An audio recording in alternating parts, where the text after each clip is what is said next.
So I really want to talk about mental fitness, and it's something that I've been promoting all week on social media.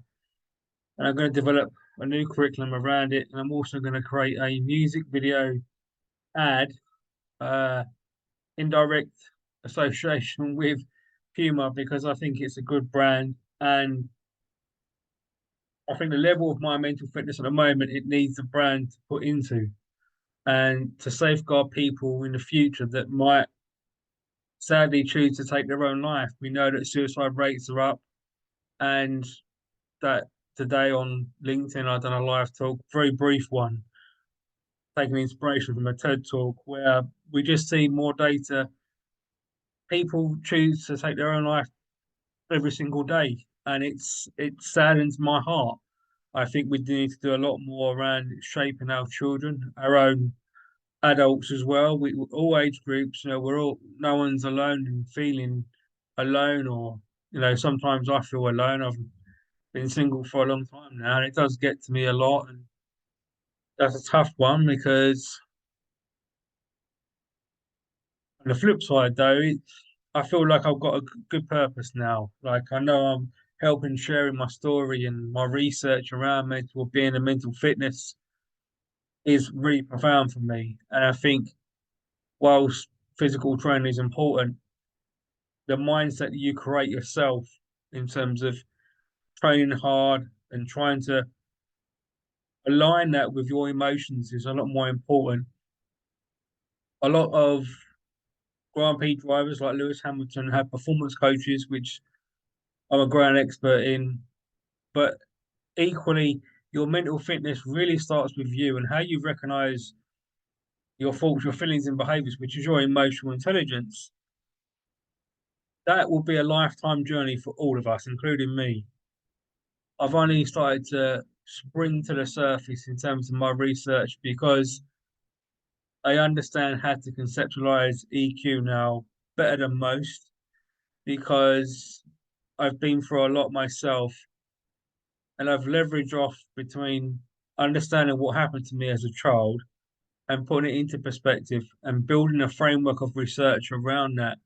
So I can teach athletes, I can teach brands how to create content and create education around mental fitness because it is a lifetime process that we can all engage in on a daily basis.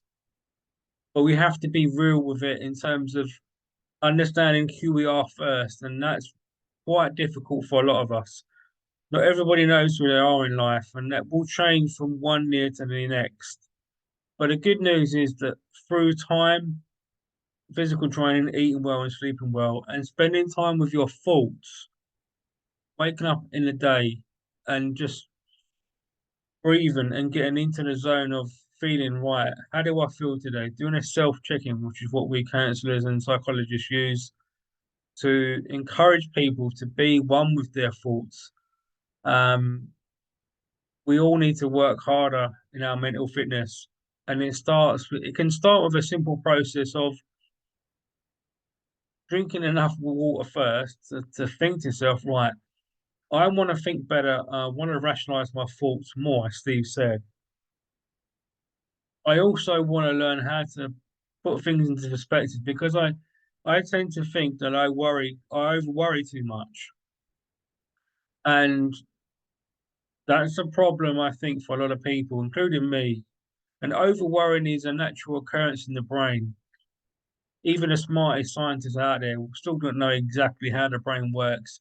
And all the terms you hear from psychologists are great, but they're what we created. Okay, we don't know exactly 150% or 1,000% or even maybe 50%, yeah, exactly how the brain works. And we're ever still learning on that journey. But what's most important is not how many self-help books you buy. It's you, your emotions, your reality, your life, your skills, your emotional intelligence, your pain, your suffering, you as an individual. It starts with you. And like physical and running train, like the gentleman behind me, you got to get up and start doing something on the first day and build momentum on the second day. And that's what mental fitness is all about. You start somewhere. You start thinking about, right, if I start spending less on this, I'd have more money to invest in my mental fitness because I don't need I don't need expensive clothes. I need my mental fitness. I need to be real with myself. So in that fault on its own, some of us worry too much about money, even though we can't get any more.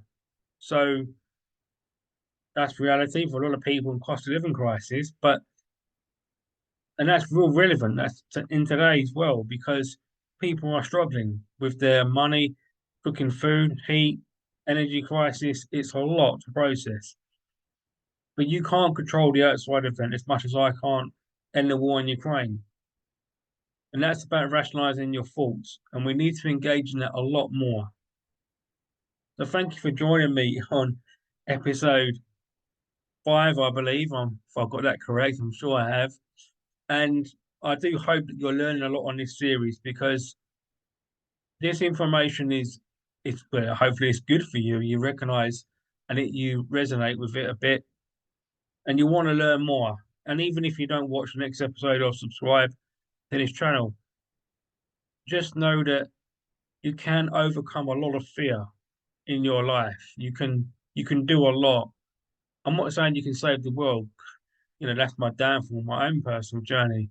I want to save the world, but I've learned in my personal life with the trauma that I've been through and the abuse that I suffered as a child, you can literally overcome that.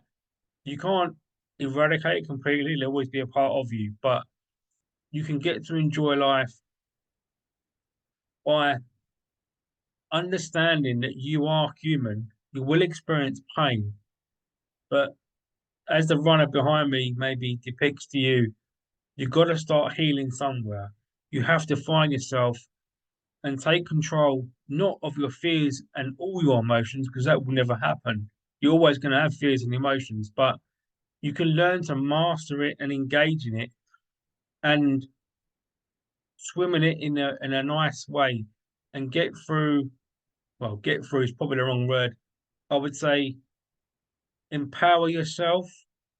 Empowerment for mental fitness starts with waking up in the morning and being thankful. And that is the power of living, to be thankful for what we do have, because many parts of the world don't have what you have. You have maybe running water. You have maybe food in the fridge.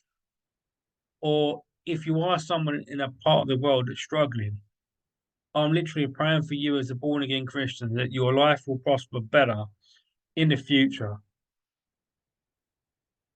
And you can take responsibility for your mental fitness. We all can take responsibility. And it is about having more love and empathy for yourself. And when you start to champion up and fight back with this, not physical fighting, you will start to prosper in your life. I promise you.